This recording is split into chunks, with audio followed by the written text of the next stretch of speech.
New tonight, it's been 4 months since the death of a healthy App State student diagnosed with COVID. But yet his parents are still waiting for doctors to tell them exactly why their 19-year-old son died. Tonight, they are giving new details about the week leading up to their son's death. The message they want other parents and students to hear.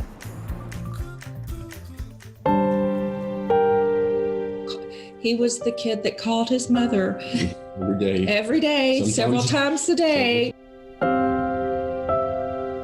When asked to describe her son, Chad, Susan Dorrill can't help but smile. Very athletic, funny, respectful. He was voted the class clown. He danced a lot. Did he know what he wanted to be when he grew up? Absolutely. So went to App State to be a physical therapist, so exercise science. Once coronavirus cases started spreading in the U.S. We're all avoiding crowds, many of us. And the Dorrill's 3 boys had returned home for spring break. The couple was vocal to their sons about being safe. We encouraged them not to go out, and they stayed home, and we were very careful. And I think that's one of the things that hurts the most, because we took it seriously from the beginning.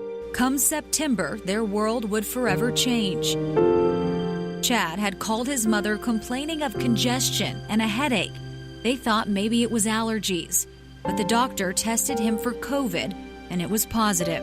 We were shocked because he hadn't been out, he hadn't gone to any parties.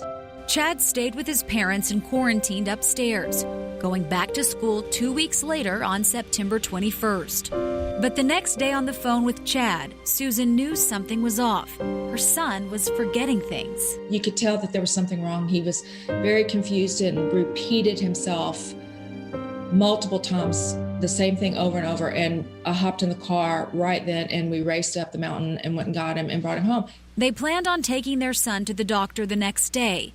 But when Chad woke up, he couldn't move his body. So we carried him to the car and brought him to the hospital. Because of COVID restrictions, Chad's parents weren't allowed inside.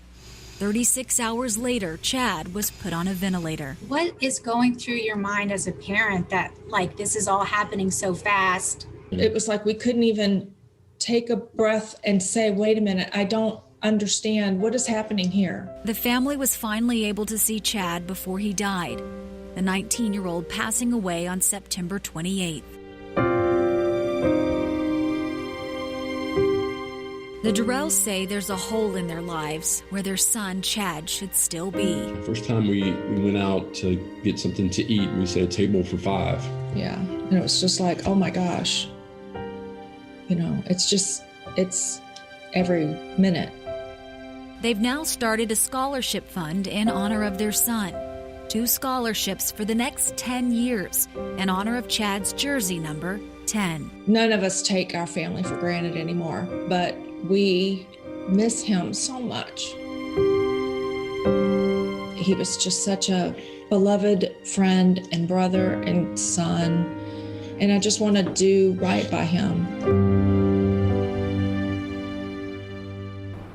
The family says they hope to do more to honor their son's life, but for now they will continue to raise funds for the scholarship in Chad's name, as well as sharing his story in hopes of saving another life. For more information on how you can help, head to our website, WCNC.com. But Fred, of course, this family is in our thoughts and prayers. Yeah, just a reminder of how serious this illness is for all of us. Thank you for that report.